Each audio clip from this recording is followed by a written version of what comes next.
వింత ఘటన చోటు చేసుకుంది. పట్టణంలోని 2వ డివిజన్ కోవెలకుంటలో ఓ వ్యక్తి ఉదయం 7 గంటల నుంచి 12 గంటల వరకు నీటిలోనే ఉండగా అది గమనించిన స్థానికులు కేయూ పోలీసులకు సమాచారం అందించారు. ఘటనా స్థలికి చేరుకున్న పోలీసులు స్థానికుల సహాయంతో ఆ వ్యక్తి మృతి చెంది ఉన్నాడని బయటకు తీసే క్రమంలో తాను లేవటంతో పోలీసులు అవాక్కయ్యారు. దీంతో తమ స్థానికుల సమయం వృధా చేశారని ఆగ్రహించిన పోలీసులు ఆ వ్యక్తిని పోలీస్ స్టేషన్ కు తరలించారు.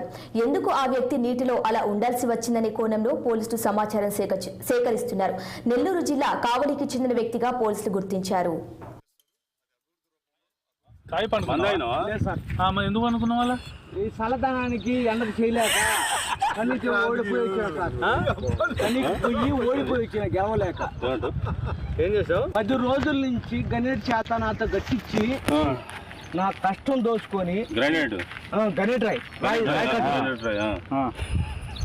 నాకు అంటే డబ్బులు ఇచ్చారు కానీ శ్రమ పొద్దున 7 నుంచి సాయంత్రం 7 దాకా ఇవి చేస్తారు సార్. 12 గంటలు ఇబ్బంది అవుతుంది. నీకోసం మంజూరు రైడ్ పోలీసు వాళ్ళు వచ్చిండు. నువ్వు చనిపోయినా అని కంప్లైంట్ చేస్తే పోలీసు వాళ్ళు వచ్చింది నీకోసం. ఏది చేస్తావు పని నువ్వు? కాగిపెట్ల సార్. ఎవరి దగ్గర ఇక్కడ దాకా ఎట్లా వచ్చిన? ఎవడైనా సార్ అడ్డమైందే అంతేనా? తీసుకుపోయాడా వదిలిపెట్టాడా అయిపోయిందా పని వచ్చాడు డబ్బులు. సార్ దయచేసి మిమ్మల్ని అందరినీ ఒకే రిక్వెస్ట్ చేస్తున్నా, ఒక్క 50 రూపాయలు ఇచ్చుకుంటే నేను కాజు చేద్దాం కానీ లోపల జారిపోతే ఎట్లుండి మరి ఎక్కడికి లోపలికి? నేను దారి పాపనే పట్టుకున్నాను సార్. అంతేనా? పట్టుకున్నావు? రాయం పట్టుకున్నావు?